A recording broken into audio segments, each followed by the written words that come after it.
Okay, middle of November, another winter, time to work on the engine again. I have low compression on number 3. It's about in the 50s, over 80.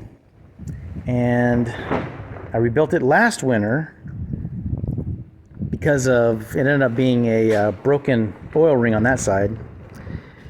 And this side was good, but I did it anyway. And then now I got to figure out why this compression's low.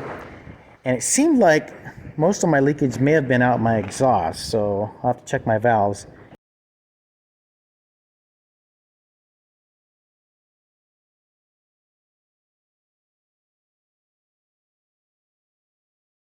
And my buddy had a lot of problems with compression, and he figured out his valve guides on either his intake or his exhaust were way super loose, and his valve seats were screwed up. So he was losing all his compression on his valve seats. So he ended up trying to, buff it out or make it work, and he ended up just buying the whole new head. So he made a head tester. So I'll pop the head off and go set the head on his bench, and we'll pressurize it, and that'll check that my valves are seated good. So I'll check to make sure my valves are not having his problem.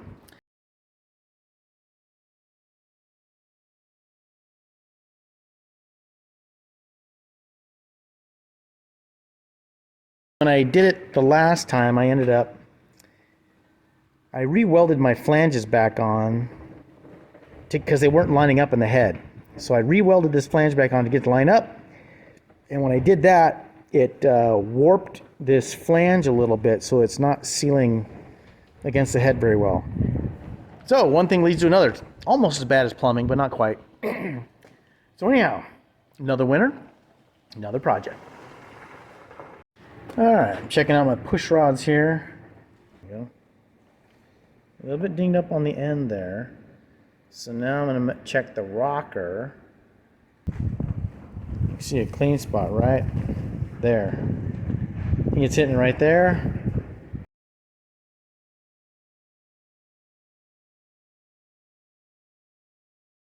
Oh, modified my pipe here a little bit. Got it to shoot the exhaust towards the center of the aircraft, so it's not hitting the side of the aircraft so much. All right, so what started is just checking my valve seating with my buddy's compression setup testing. Has turned into, I've looked up a bunch of stuff on porting the heads.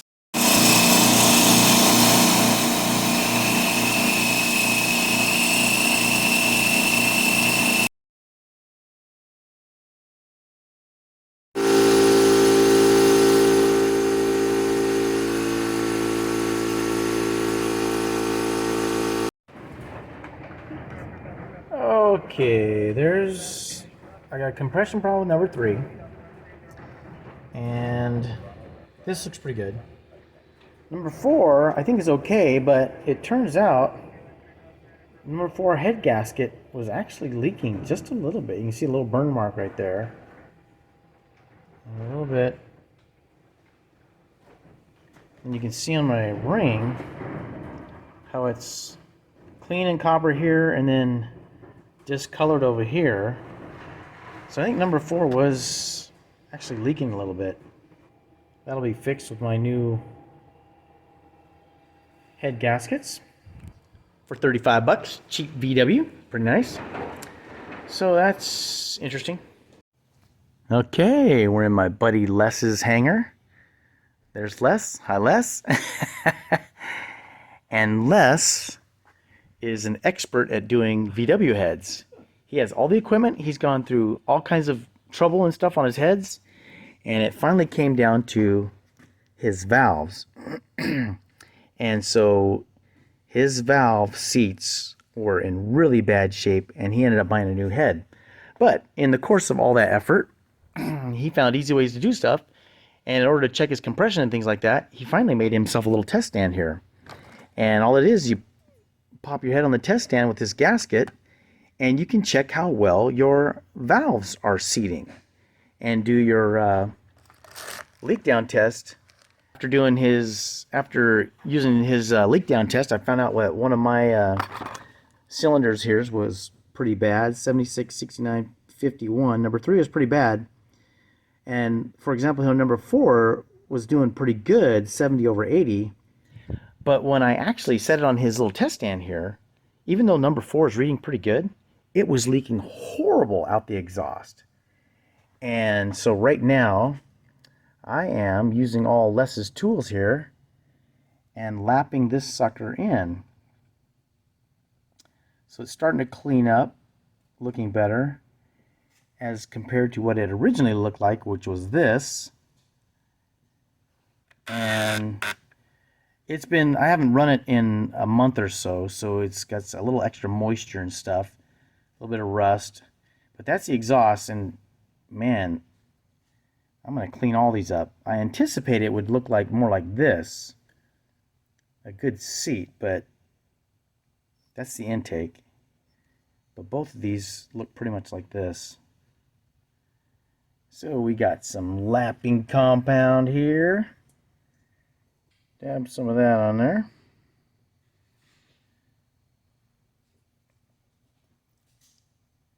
And the other issue Les had on his valves was his guides were super loose. So he'd get a ton of play in his valve guides. So he ended up replacing his guides. And my guides seemed pretty good. He ended up replacing his guides, doing all this work. He finally ended up just buying a new head.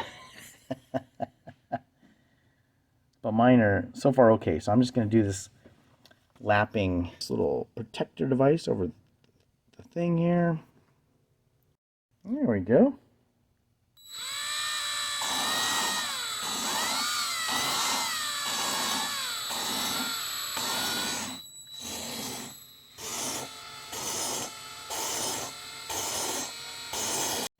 Again, the other issue that Les had was his valve guide super worn out. So he said both of his exhausts were good, but his intakes were super sloppy. And mine, they have a little bit of play.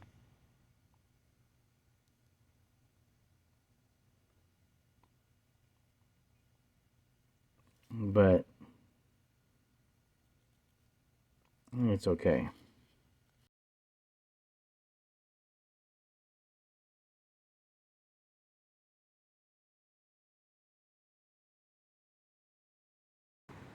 Okay, starting to cut number 3 exhaust valve, and you can see it cutting really good right there.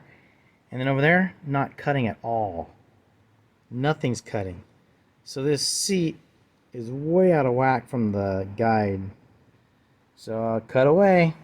Nice. There we go. Got the 45 cut, finally. That took a lot of hacking to get. It was just really not contacting up here. So it cut pretty deep on the back right there. But got my 45 cut now for the 30 and the 60. Awesome. So according to this book, which my buddy Les has here,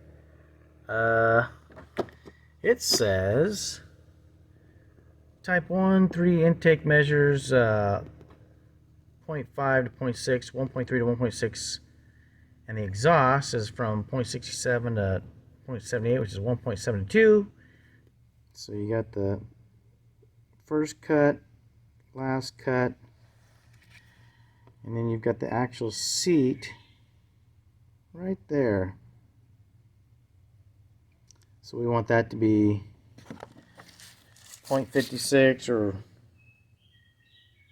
1.3 to 2.5. So 1.5-ish is a good one on the intake, and 2 is good on the exhaust. Is that what it said for the exhaust? Yeah, 1.8 to 2, something like that. In the ballpark. So that's what we're looking for. So that's kind of my reference. 1.5 millimeters, that's kind of my reference there. So we just hogged a whole bunch of it out. Let's take a look at it.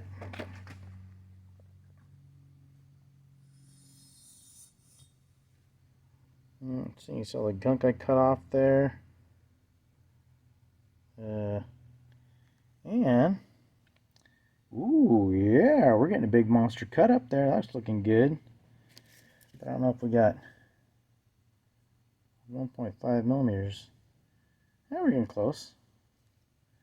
That's looking good.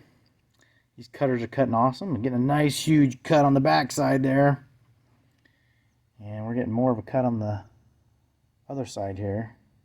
I'm gonna hog out a little bit more. Keep going. Give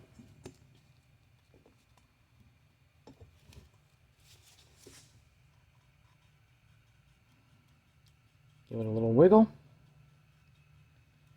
And let's see what we got.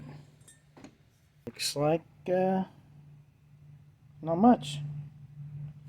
So I think we're gonna keep doing this lapping thing. Looks like, I don't know. Oh, maybe not. It's just hitting a very, very tiny spot right there. Shoot. I might try to buy some valves, see if that works. Okay. Put the blue on my brand spanking new valve. Let's see, this is 20 bucks. This is my exhaust, stainless steel. And I put the blue in there and I spun the valve. And it's seated really, really good for a first hit. So I am super happy with that. I'll do a little bit of lapping with the lapping compound. And hopefully get that sucker dialed in perfect, but I am pretty happy with that just for the first hit.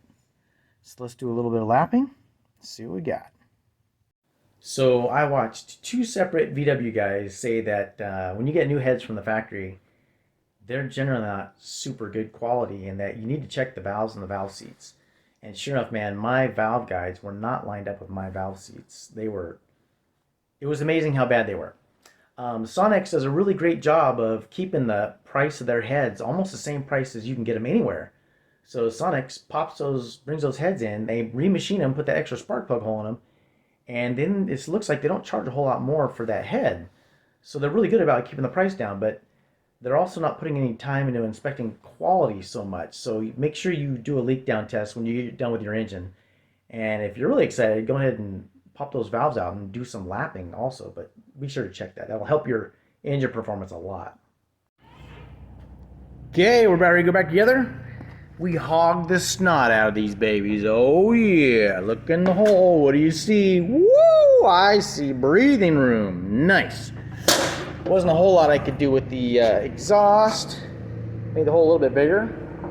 Got my valve seats done and cleaned up. So let's oil this baby up, put it back together. So I checked some different forums about porting heads, and in several places they just said, you know what, if you got a turbo, don't worry about porting your head because you can just turn up the boost. Well, technically I can't turn up the boost because I have a maximum of 35 at cruise, 35 inches. So I thought I really just wanted to do it and see if it would make some drastic difference. And right now I think porting it just made it so that for the same manifold pressure, I'm getting more volume of fuel and air into the cylinder. Porting probably helps on the exhaust because that's just free energy. The less power it takes to push that exhaust out, the better. That's free economy, free power. But the intake side, since I'm running a turbo, it was more fun to do than benefit I'm probably getting.